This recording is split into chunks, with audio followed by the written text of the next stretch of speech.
Bon bah salut Don Piper, aujourd'hui on se retrouve pour une nouvelle vidéo, pour une voiture anglaise qui arrive en kit, donc voilà on l'a reçue.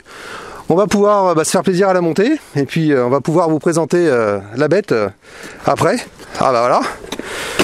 Enfin, parce que sans ça, on n'aurait pas été loin. Moi je suis prêt là. T'es prêt? T'es bien chaud? Je suis bouillant là. Bon allez, c'est parti alors. Allez on y va. One eternity later. Voilà, ça y est, on a bien bossé. La voiture elle est montée, ça y est. Il y a Dimitri qui est en train de faire les niveaux là. On va pouvoir vous présenter la bête. On espère que ça va bien vous plaire. Elle est vraiment belle. On a vraiment taffé comme il faut et tout. Et donc c'est vraiment nickel. C'est quoi ça? C'est ça dans le camion. Il restait ça dans le camion? Ouais, il restait ça. Bah c'est pas possible. Bah si, tu crois. Oh non, merde. Mais non, c'est pas possible. Ah merde.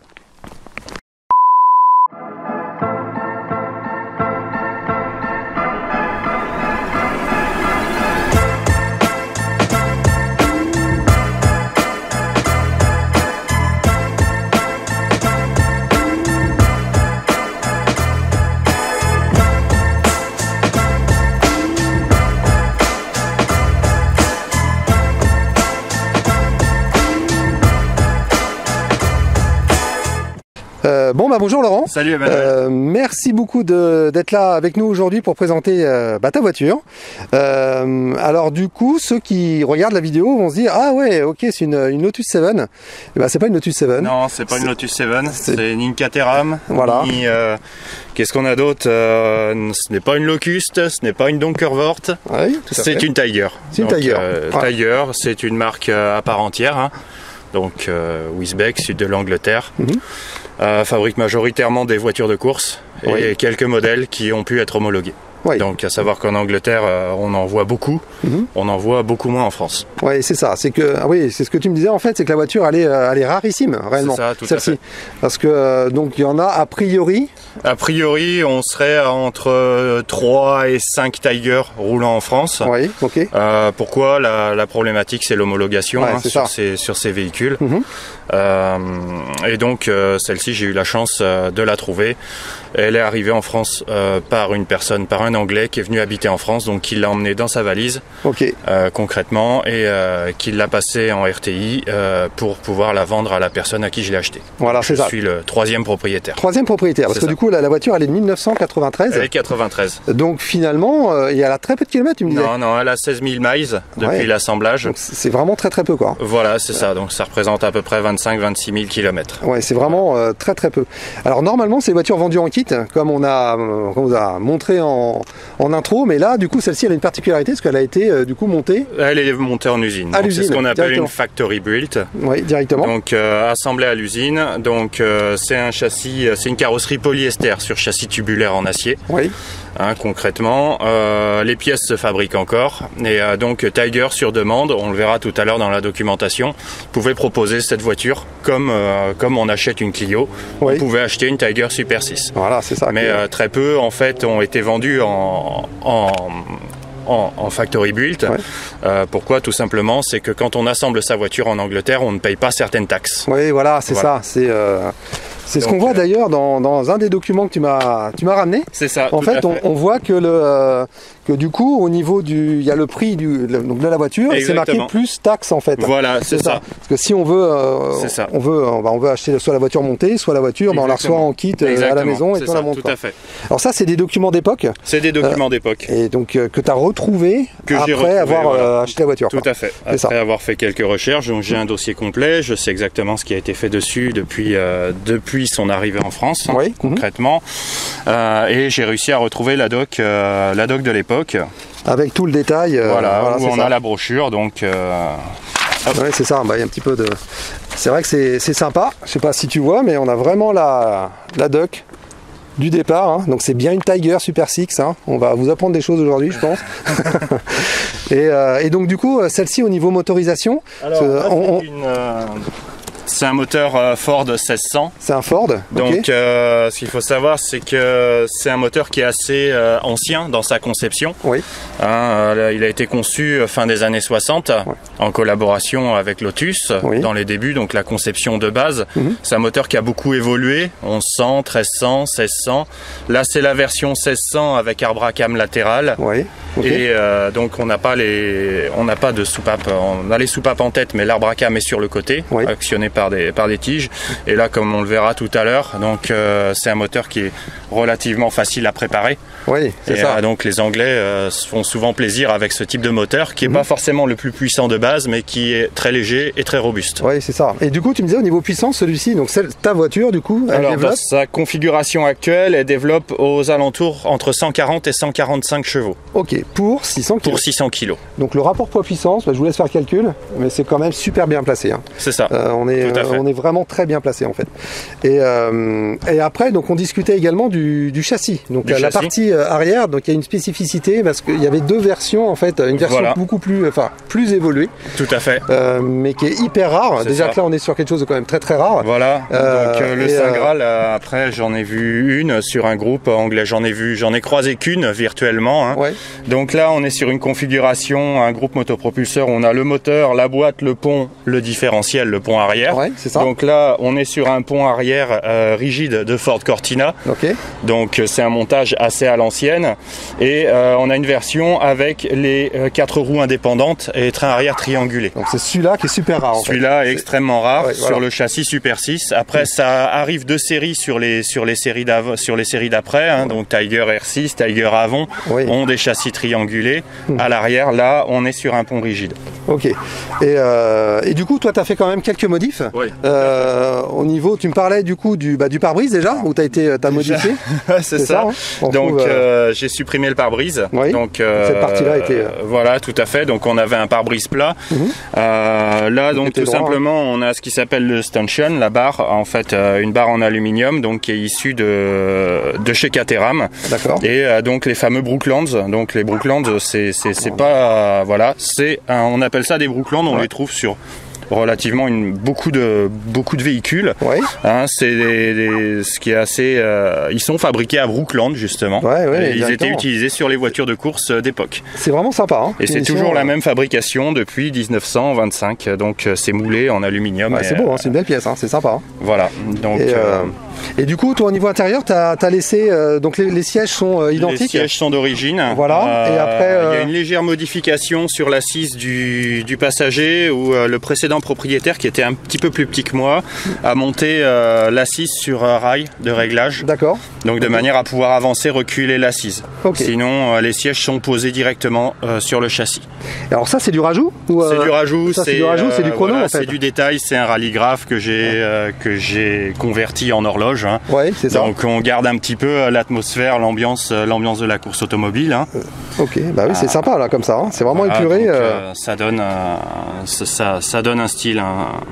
Voilà. Alors par rapport aux voitures modernes, on est à l'opposé du coup, parce qu'on a le compteur de vitesse, après on a la jauge essence. C'est ça. On a le mano d'huile. Ici on a la pression d'huile. Pression d'huile. Et température d'eau. Ouais, voilà, c'est ça. Et un compte-tour. Un petit compte-tour. Un compte-tour, voilà. Enfin, un gros compte-tour. Est relativement minimaliste. On n'a pas de feu de marche arrière. On a un feu de brouillard. Ouais. Ouais, c'est ça. Donc c'est vraiment. Voilà, on a des essuie-glaces si on veut, sauf que là ils sont plus ici. Donc, et on a encore un lave-glace. Voilà, le système est toujours monté, mais voilà, en règle générale, à partir du moment où il n'y a pas d'essuie-glace, le contrôle technique va pas tester, va pas chercher plus loin. Bah oui, c'est ça. Effectivement. On a du coup, il n'y a pas d'ABS. Non. Alors là, on est sur une voiture qui est quand même assez à l'opposé des voitures modernes. Ouais, c'est ça. C'est le. Donc on n'a déjà pas de direction assistée. Ouais, donc pas de direction assistée. On n'a pas d'ABS. Pas d'ABS, et en surplus, on n'a pas d'assistance au freinage. Donc il n'y a pas de master vac. C'est-à-dire que les freins, c'est la force du pied. Voilà, c'est le pilote qui fait la force du freinage en fait. Donc il faut, en freinage d'urgence, il faut monter sur la pédale. Comme on dit, il n'y a pas de mètre cylindre. Comme une voiture de course. Il y a un mètre cylindre, mais il n'y a pas de master vac. Oui, voilà, c'est ça, qui amplifie la pression de freinage. Mais là, on ne l'a pas. Avec la dépression de l'admission. Parce que là, l'admission... Forcément. Donc là, on est équipé en 14 pouces, voilà. donc jante alu, avec disque à l'avant et tambour à l'arrière. C'est ça, c'est ce que j'ai vu. Et au niveau moteur, tu vas nous faire une petite présentation. Bien sûr. Donc on a le capot qui se retire, donc il y a 4 petits clips de chaque côté, voilà, avec un petit ressort à l'avant. Et ça permet du coup de retirer le capot. Alors il n'y a pas de charnière, hein, ce qu'on disait. Non, il n'y a rien. Il n'y a pas de vérin, il n'y a rien. Hein, on est complètement démontable. Voilà. L'avantage, c'est que c'est très accessible. Faut prendre le pli, voilà. Là, on peut aussi démonter le nez. Oui, ah oui, ok. Donc la partie avant aussi se démonte. Et là, on accède au moteur. On voit tout en fait. Hein. Je sais pas si à la caméra, je pense que ça va bien rendre quand même. On voit le sol, on voit le bitume au travers, en dessous. Hein. Et donc on voit la bête. Donc on est sur du carbu. Voilà, forcément. Donc comme je disais tout à l'heure, on est sur un moteur 1600 Ford Crossflow. Alors pourquoi il s'appelle Crossflow? C'est que simplement il a d'un côté l'admission et de l'autre côté l'échappement. Donc le flux de gaz traverse le moteur. Ouais. Donc c'est une conception bien spécifique qui a été faite pour optimiser le refroidissement. Contrairement à certaines voitures, comme on regarde par exemple sur les 4L, où on a le carbu au-dessus du collecteur, là les gaz traversent le moteur. C'est super homogène en conception en fait. C'est ça. Là on a la partie froide, partie chaude, ça rentre, ça sort. Exactement. Voilà, c'est ça, c'est vraiment c'est ça. Donc voilà, d'origine le Crossflow de l'Escort développe 86 chevaux avec un carburateur simple corps. C'est la base du 1600. Okay. Là, Tiger a fait préparer le moteur chez Tiger Racing, donc la division course de Tiger Sports Car. D'accord. En fait, d'où le couvre-culasse et la préparation spécifique. Donc on commence déjà par une culasse qui est préparée pour le sans-plomb. Okay. On a ensuite un arbre à cam typé Fast Road. Donc en fait c'est un arbre à cam qui va changer le profil, les temps d'ouverture des soupapes. C'est ça. Ça va jouer ça va jouer sur pas mal de choses. Ça va jouer bien sûr sur le couple, sur la puissance. Ça va aussi jouer sur le bruit et sur la consommation, comme on va le constater tout à l'heure. Donc on est sur du stage 3, donc en 344 Fast Road, on n'est pas sur un arbre à cam rallye. D'accord, voilà. Des raisons de facilité d'utilisation. Des câbles différentes, Voilà, donc le carburateur simple corps laisse place à une pipe d'admission et 2 carburateurs double corps Weber en tandem. C'est-à-dire qu'ils sont synchronisés et fonctionnent ensemble, ils s'ouvrent en même temps. C'est ça, on a la petite commande ici qui actionne les deux en même temps en fait. Exactement, donc les deux, c'est assez rustique. Mais efficace par contre. C'est très efficace. Ensuite, donc on va là partir sur les modifications que j'ai effectuées. Donc on va commencer par l'admission, on retrouve des cornets d'admission. Ici. C'est ça. Cornet de 145, en lieu et place des filtres à air. Donc cette voiture n'a pas de filtre à air. Il n'y a pas de filtre à air, voilà. Concrètement, on est sans filtre. Sur la partie refroidissement, où j'ai pas mal travaillé, on a un vase d'expansion aluminium, un jeu de durée de silicone qui va vers l'avant, voilà, c'est ça. Le radiateur qui est devant du coup. Vers un radiateur en aluminium. Face à la route. Voilà, face à la route. Impeccable. Donc là, tout est bien aligné, mais finalement, parce que les fluides passent bien, c'est propre, c'est refroidi. Tout à fait, c'est bleu renforcé. Voilà, c'est ça, tout à fait. Par rapport à l'origine ou par rapport à sa version sortie d'usine, elle est dotée d'un capot de thermostat sécurisé avec un bouchon de sécurité, ce qui permet, en cas de surchauffe moteur, de dégager la pression du moteur vers le circuit de refroidissement pour préserver le joint de culasse. C'est important ça, c'est important, voilà. Donc on a un couvre-culasse là qui est d'origine Tiger, que j'ai retapé. Sur la partie électrique, elle est francisée, on va dire. Donc on a une boîte de fusible qui est vraiment minimaliste. C'est ça. Voilà, c'est ça. Là par contre, je suis passé sur de la batterie française. La batterie anglaise est difficile à retrouver. La partie allumage, on a un allumage électronique, un 2-3 ignition qui se retrouve dessous. Voilà. Oui, qu'on voit ici là, c'est ça. Tout à fait. La tête là qui est là, la tête ici. Électronique. On a une bobine Bosch 80 000 volts, donc qui envoie sur de la bougie NGK. Sur la NGK. Voilà. Sur la partie mécanique, l'inertie du moteur a été réduite par un kit de poulie Burton. C'est ce que je vois devant, en fait, ça a été simplifié là aussi là. Et puis on a l'alternateur qui est là. En fait, on voit un jeu de courroie crantée en fait qui n'est pas du tout d'origine. Donc c'est un kit Burton compétition. Voilà. Donc ici, on a courroie crantée, poulie crantée, de manière à avoir des poulies plus petites, moins d'inertie moteur, moins de patinage et aussi une certaine facilité de maintenance par rapport à des courroies normales. Voilà, ensuite je pense qu'on a fait le tour. Sur la partie échappement, on a un collecteur inox. Et ça on le voit parce qu'en fait il est caché sous de la bande haute température, bien forcément, parce que du coup ça passe au ras, ça touche même d'ailleurs, c'est de la fibre. Hein. C'est ça, c'est de la fibre. C'est que de la fibre, elle est en fibre complètement en fait. Voilà, donc on a un échappement 4 en 1 avec un silencieux de type piste petit volume. Ouais.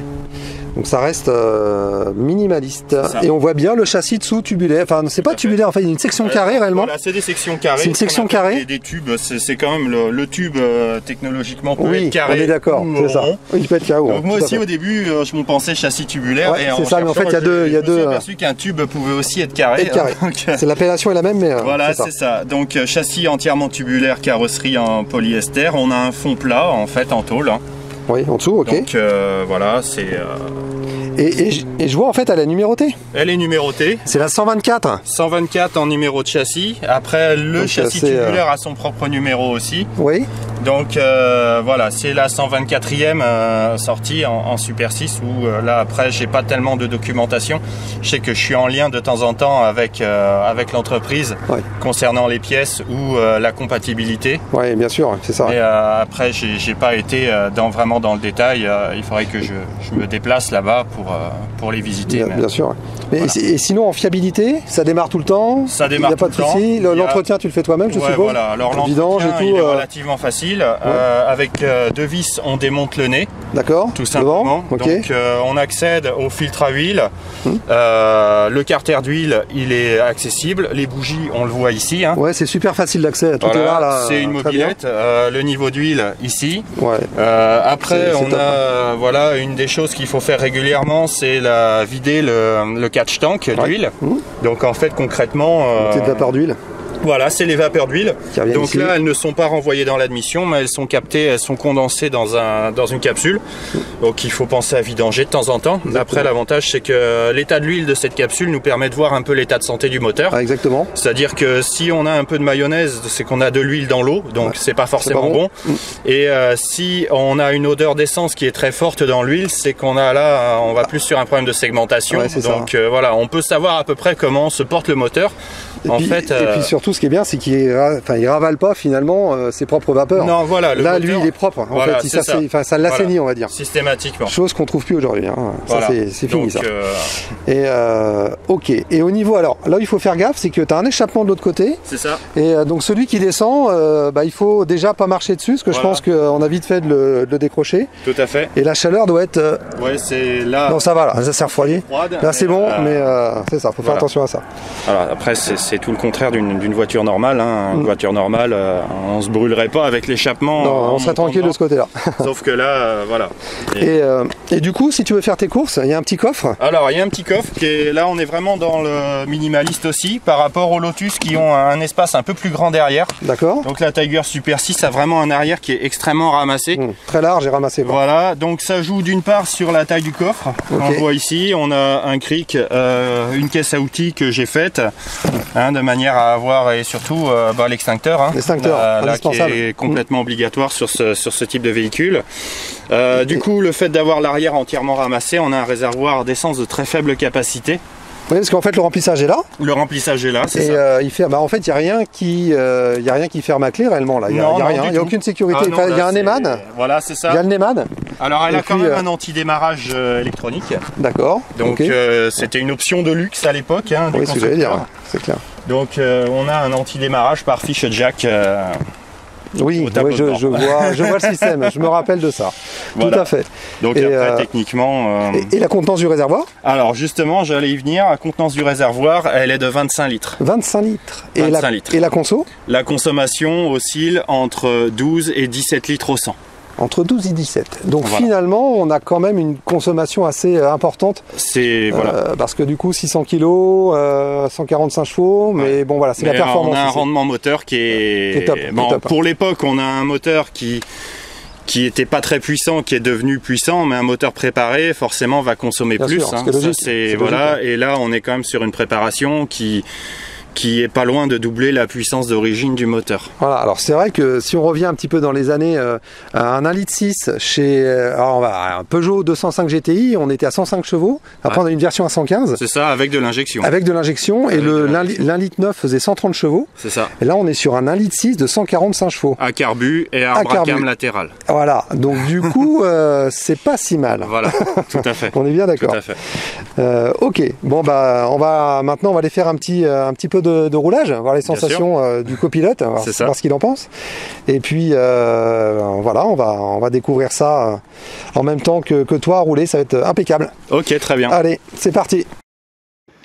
Bon, salut Dan Piper, du coup on se retrouve du coup pour le petit roulage, donc petite précision du coup, merci Laurent hein, de me faire, voilà c'était tout assez compliqué voilà, pour s'installer à l'intérieur. Donc petite précision, donc en fait on va pas du coup pouvoir parler pendant le roulage, donc comme vous le voyez en fait on est assez ouvert, c'est ça, donc avec le vent ça va être très compliqué à entendre, donc du coup voilà pour vous prévenir. Après moi j'avais juste une petite question, alors, en fait juste pourquoi en fait cette voiture? Bah parce que c'est pas la même que les autres. C'est ça, c'est pour voilà, quand on est enfant, on aime bien dessiner une voiture, on aime bien dessiner des voitures de course, on se fait une image de ce qu'est la voiture de course et là, le rêve c'est tous les jours, hein. On ouvre le garage, la voiture est là, elle nous attend. Et voilà, c'est quelque chose qu'on vit plutôt que actuellement on a plus tendance à subir la voiture, subir les pannes, subir les diagnostics. Là non, la voiture c'est une voiture qu'on vit et on la vit pleinement avec toutes les sensations. Effectivement. Toutes les sensations qu'on a. On n'a pas de portière, on n'a pas de vitre, on n'a pas de vitre électrique, on n'a pas de lunettes arrière. On est voilà, on vit et on fait le plaisir de conduite. C'est ça, et on fait corps avec la voiture. Et pourquoi une Tiger, j'imagine, pour peut-être Pour le côté atypique, le côté Lotus Caterham, bien sûr, m'attirait, mais budgétairement, c'est très compliqué. D'accord. Et je cherchais un modèle vraiment à carburateur, pas ancien. Vraiment, ça fait partie des dernières voitures à carburateur ayant pu être homologuées, en fait. Hein, tout simplement, donc les carburateurs pour garder le charme et aussi la simplicité technique au niveau de l'entretien. Donc c'est un compromis en fait, un compromis, ça reste facile à entretenir. Voilà, c'est une voiture qui est vivante et qui reste somme toute très fiable et très efficace. D'accord, bon bah on va voir ça du coup tout de suite. C'est parti. Sans plus attendre.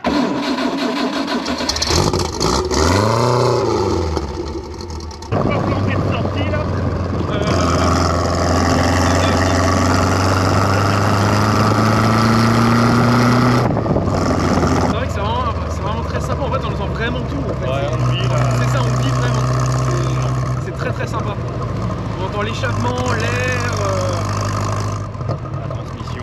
C'est ça, on entend vraiment tout ça, vraiment très sympa.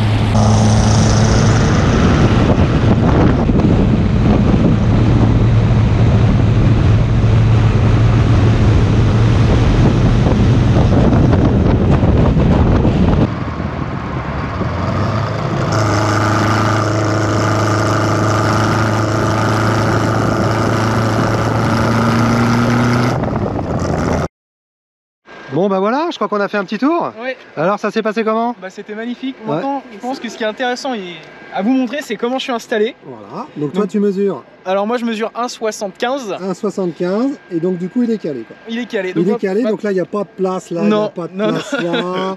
On est bien, tu peux changer les vitesses aussi si tu veux, tu peux tout faire. Non, bon, allez, ce qui est intéressant c'est que je vais vous montrer comment je vais sortir. C'est important du coup de ramener les pieds vers soi parce qu'en fait il y a une cale spécifique. Il y a une cale spécifique. Voilà, alors. De se monter droit. Voilà. Voilà. Et là, on peut faire attention à l'échappement. À l'échappement, ouais, c'est ça. Et enjamber. Ok. Et voilà. C'est fait, il est descendu. Tout fait, c'est bon. Voilà. Bah, je peux vous garantir que je sais pas ce que ça va rendre, mais j'ai eu grand peine à suivre avec la voiture Gunpipe. J'ai eu grand peine à suivre. Bon bah voilà, Laurent, merci pour cet essai routier. Alors je sais pas si on va bien s'en rendre compte à la caméra, mais je pense que Théo peut le dire. Ça t'a secoué un peu? Oui, ça tient vraiment très bien le pavé. Ouais. C'est vraiment très efficace, hein. On s'en rend vraiment pas compte. Je pense que toi, du coup, qui étais derrière. Alors moi, avec la 320, en fait, j'ai vraiment ramé. J'ai vraiment ramé, on s'en rend pas compte, mais j'ai vraiment ramé pour suivre.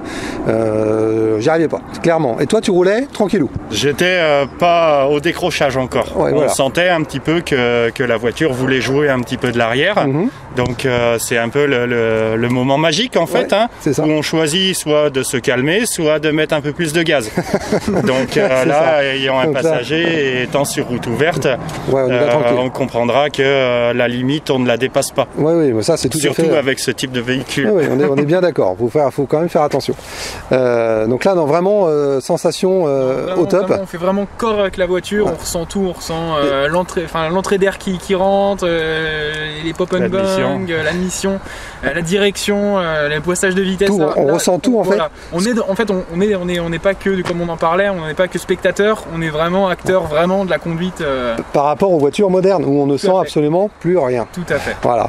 Alors après, moi, ce qui m'a surpris, c'est le capital sympathie. Hein. Donc on s'arrête au rond-point, pépé, klaxon, salut, ça va, voilà, ça c'est vraiment cool. C'est ça. Les motards aussi, beaucoup, hein, dans l'inconscient des motards. Voilà, pour eux, c'est une moto sur roue. Hein. Ouais, c'est ça. Concrètement, c'est vraiment une voiture qui est entre deux univers. Là, on est un peu dans le domaine de la voiture de course, on est un peu dans le dans le domaine de la voiture ancienne. Aussi, c'est ça. Clairement. Voilà, on est sur quelque chose qui est léger, hein, de toute façon, on le sait. Hein. C'est un véhicule qui est assez efficace. Et voilà, les amateurs de mécanique savent de quoi on parle en règle générale. Voilà. De quoi on parle, c'est ça. Ok, merci beaucoup en tout cas de nous avoir permis de filmer cette belle anglaise. Et puis on se retrouve bientôt pour une nouvelle vidéo. Voilà, tout à fait. Alors n'oubliez pas de... Voilà, donc si cela vous a plu, n'oubliez pas du coup de laisser un petit like, de vous abonner et de partager. Il ne faut pas hésiter aussi à laisser un petit commentaire. Surtout si vous aussi vous êtes possesseur de ce genre de voiture. Voilà. Ouais, c'est toujours intéressant le retour, mais il n'y en a pas beaucoup en avis. Hein. Non. Ça va pas être facile à trouver. On le rappelle, du coup, alors combien en France? Là, Tiger, on va en avoir entre 3 et 5 en France, officiellement sur les groupes Caterham, Seven, Superlight notamment. Donc il y a énormément de groupes de conducteurs, on échange beaucoup, mais grosso modo, non, sur Tiger, on va vraiment être une poignée en France à avoir la chance de rouler en Tiger sur les routes françaises. Voilà, c'est ça. Voilà, donc là, vous avez tout compris. Voilà, maintenant, tout est dit. Bon, on se retrouve pour une prochaine vidéo et puis n'hésitez pas à vous abonner. Allez, à bientôt. Salut.